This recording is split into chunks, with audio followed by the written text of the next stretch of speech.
সারাদিন বসেই ছিলাম, এমন সময় আমার ভাস্তি এসে বলল, কাকা চল ব্রাইডাল শ্যুট করি, তুই আমায় সাজিয়ে দে। আমি বললাম আচ্ছা চল সাজিয়ে দিই, সব কিছু নিয়ে আয়। তারপর ও ওর সব মেকআপ প্রোডাক্টগুলো নিয়ে আসলো। একটা কথা বলে রাখছি, মেকআপ প্রোডাক্ট আর মেকআপ করানো দেখে কেউ হাসতে হাসতে মরে গেলে আমি দায়ী নই।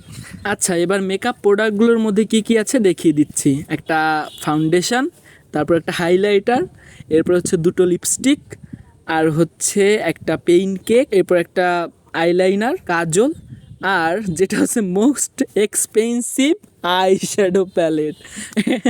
এটা হচ্ছে অনেক পুরনো আর ভেঙে যাওয়া একটা আই শ্যাডো প্যালেট, যেটা হচ্ছে নিয়ে আসছে। এবার আমি মেকআপ শুরু করলাম, যার জন্য প্রথমে আমি ফেসে একটু ময়শ্চারাইজার অ্যাপ্লাই করে নিলাম। এবার হচ্ছে লাগাবো ফাউন্ডেশন। প্রাইমার কিছু নাই, ময়শ্চারাইজার পরেই ফাউন্ডেশন। আচ্ছা, এই ফাউন্ডেশনের কালারটা হচ্ছে খুবই জঘন্য, ফেসের সাথে একদম মিলে না। আর কি করব, ব্রাশ টাশ নেই, হাত দিয়েই অ্যাপ্লাই করে দিচ্ছি। আচ্ছা, একটা বিউটি ব্লেন্ডার আছে, আমি ব্লেন্ডারটা দেখাই। বুঝতে পারছো কত পুরনো হতে পারে একটা ব্লেন্ডার, এটাকে দেখে বোঝা যায়। ব্লেন্ডারটা দিয়ে ট্যাপ ট্যাপ করে মিশিয়ে নিচ্ছি, মেশানোর চেষ্টা করছি। ফাউন্ডেশন অ্যাপ্লাই করার পর পুরো ভূতের মতো লাগছিল, হ্যাঁ একদম জঘন্য যাকে বলে। আচ্ছা, এবার একটা হিডেন ট্রিক আছে, যেটা হয়তো অনেকে জানো। ব্লাশ করব হচ্ছে লিপস্টিক দিয়ে, তো লিপস্টিকটাও অ্যাপ্লাই করে নিলাম, হাত দিয়েই ব্লেন্ড করে নিচ্ছি। এবার লিপস্টিক অ্যাপ্লাই করা হয়ে গেলে ব্লাশ অ্যাপ্লাই করা হয়ে গেলে এবার হচ্ছে সেই পেইন্ট কেকটা দিয়ে উপরে ফাউন্ডেশনগুলো সেট করে নেব। এবার দেখো, মেকআপ ব্রাশ হিসেবে আমার পেইন্ট ব্রাশগুলো ইউজ করব। না, বেশ ভালোই কাজ হচ্ছিল, খারাপ না। নাই মামা থেকে কানা মামা ভালো। ফেসটা সেট হওয়ার পর এবার আমি ভ্রুটা করে ফেলবো। বাকি সব কিছু যেমনই হোক, ভ্রু দুটো ভালোই লাগছিল। কাজল দিয়ে ভ্রু করার পর আমি কনসিলারের জায়গায় ফাউন্ডেশন দিয়ে ভ্রু দুটো হাইলাইট করলাম।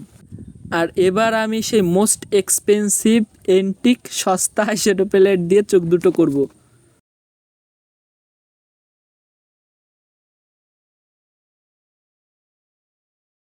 আইশ্যাডো কমপ্লিট হওয়ার পর আমি গাল কাটলাম, নাক কাটলাম। কি দিয়ে কাটলাম? ওই আইশ্যাডো প্যালেট থেকে একটা ডার্ক কালারের শেড দিয়ে। নাক কান কাটার পর এবার আমি হচ্ছে কলকার ডিজাইনটা শুরু করলাম।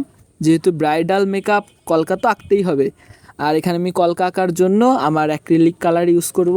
এখানে আমাদের ব্রাইড আমাকে অনেক বড় একটা হেল্প করলো, আমার অর্ধেক কাজ কমিয়ে দিল, যেটা হচ্ছে সে তার টিপটা নিজে থেকে গোল করে নিল। এরপর আমি কলকার কাজটা শুরু করলাম। কলকা আঁকতে আঁকতে দেখি আমার হাতের টাচ লেগে গাল, নাক থেকে সব জায়গা থেকে মেকআপ উঠে আসছে।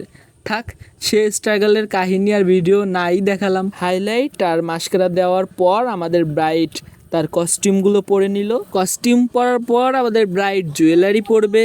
এত ভারী ভারী গহনা সে নিজে পরতে পারছিল না, তাই আমি তাকে একটু হেল্প করে দিচ্ছিলাম। এরপর লিপস্টিক দিয়ে আমি ব্রাইডের মেকআপ কমপ্লিট করলাম।